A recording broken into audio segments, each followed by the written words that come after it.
Alors, l'imposture scientifique serait-elle une forme de totalitarisme?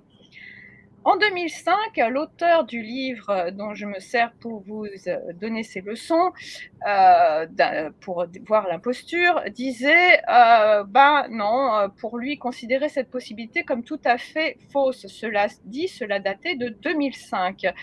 Que répondre aujourd'hui à cette question? L'imposture scientifique serait-elle une forme de totalitarisme? Bah, qu'en est-il des obligations pour cause de Covid?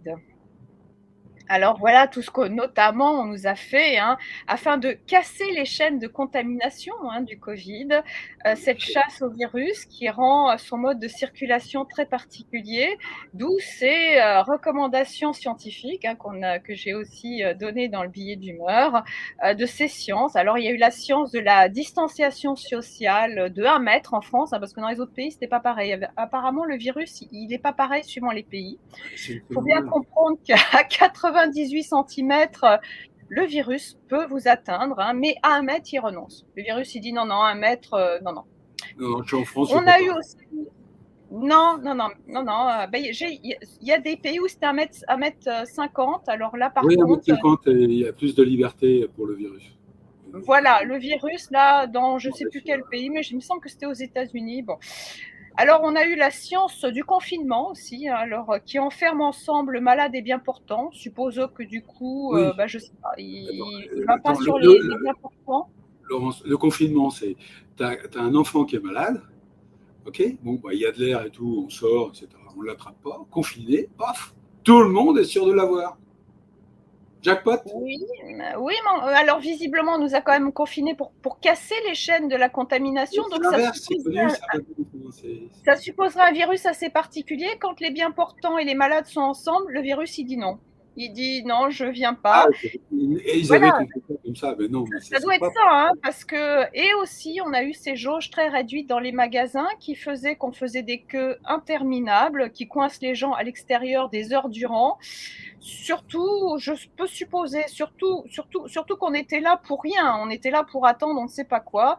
On peut supposer qu'on avait un virus qui n'attaque pas les gens qui font la queue. Voilà, il y a celui-là était ce virus-là. Ah, On a voilà. eu aussi la science des couvre-feux, alors des couvre-feux à 18h, des couvre-feux à 20h, qui supposent qu'à partir de telle heure, donc 18h, 20h, seulement le virus est contaminant, qui entraîne des regroupements inhabituels des gens dans les transports ou dans les magasins pour justement très vite se cloîtrer, parce qu'avant 18h 20 et 20h, le virus, il fait sa pause.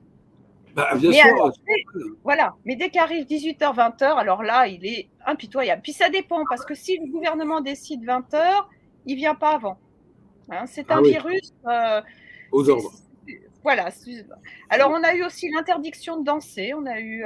Alors, je suppose que ce virus, il est attiré par le mouvement dansé. Oui. On a eu aussi cette science de l'injection qui empêche la contamination quand on apprend en fait que c'est pas son but. Pfizer n'a pas testé, donc c'était pas le but d'empêcher la contamination. Donc on se demande pourquoi on l'a imposé à des personnes qui de toute façon n'avaient pas le danger de l'attraper. Enfin, elles l'attrapaient mais n'avaient pas le danger d'être malades avec. Bon, c'est assez. On fait des injections qui ne servent pas, qui n'empêchent pas la contamination. C'est assez étonnant. Mais on Ouais, l'oblige quand ça, même. ça sort maintenant, ça existe. C'est une science. Et la dernière science aussi, mais il y en a peut-être d'autres. Je vous invite à nous les communiquer. Il y a la science du masque. Alors, la science du masque, c'est pour empêcher. Alors, je ne sais pas, parce que quand même, mine de rien, on se doute que, vu sa taille du virus, le virus dépasse très loin le personnage de Passe-Muraille. Si Passe-Muraille passe les murailles, qu'est-ce que fait le virus avec un masque? Alors, je pense que peut-être c'est pour empêcher le virus de vous reconnaître. Donc, comme vous êtes masqué, il ne vous reconnaît pas, alors il ne vient pas vous voir. Bon, oui, mais il y a un truc quand même qui ne va pas, c'est que la reconnaissance faciale, maintenant, est capable de te reconnaître même quand tu as ton masque. Donc le Alors, virus n'est pas si intelligent que ça. bah alors voilà, c'est un virus qui est limité, alors sans doute. Alors quand même, pour ce faire, et je retiens encore, je crois que c'est la 3e fois que je mets en lien l'article concernant le masque obligatoire que j'avais écrit en juillet 2020, article qui s'intitulait Masque obligatoire, une mesure sans mesure, une démesure, et cet autre lien d'une vidéo faite par le docteur Eric Loridan, du CSI numéro 62. Donc, le docteur Éric Loridan a été suspendu et depuis le 2 décembre, il est passé à l'ordre des médecins. Je pense qu'il est arrêté aussi dans son activité professionnelle. Donc, c'est un monsieur qui est chirurgien qui a notamment mis devant que le masque, même dans les salles d'opération, ne servait absolument à rien. Suite à des études, c'est pas une lubie qui lui est venue, des études qui ont été faites et que ça ne change rien, masque ou pas masque. Alors j'imagine sur la plage tout seul, bon, bref.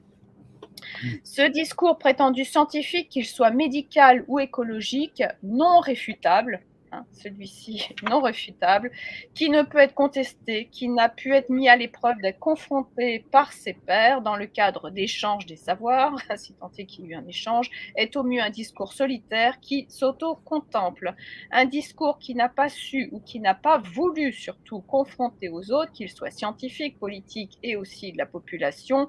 Est-ce qu'on peut dire que c'est un fonctionnement asocial, voire sur un plan politique antidémocratique, qui permet à celui qui l'énonce d'avoir toujours raison? Bah oui, ça correspond au thème de la 10e leçon, avoir toujours raison, ne jamais dire que l'on s'est trompé. Évidemment, je suppose que là aussi, ça vous rappelle quelqu'un qui décide de tout, tout seul, que les autres ne sont là que pour porter ses décisions infondées scientifiquement, même iniques. Effectivement, qu'en est-il aujourd'hui? Que répondre aujourd'hui à cette question? L'imposture scientifique serait-elle une forme de totalitarisme? Je vous laisse y répondre, que sait-on? La science invoquée, ces fameuses recommandations scientifiques qui justifient de laisser des soignants notamment, mais tous ces professionnels suspendus sans ressources. Est-ce que cela nous a-t-il permis de trouver un sens dans ce qui s'est passé? N'est-ce pas de la pseudo-science qui prétend nous sauver? Alors, sur la santé avec cette pseudo-médecine, sur l'écologie avec l'écologisme. Voilà, alors je ne sais pas si savoir toutes ces leçons va provoquer chez certains scientifiques, chez des politiques, la possibilité de guérir de leur imposture.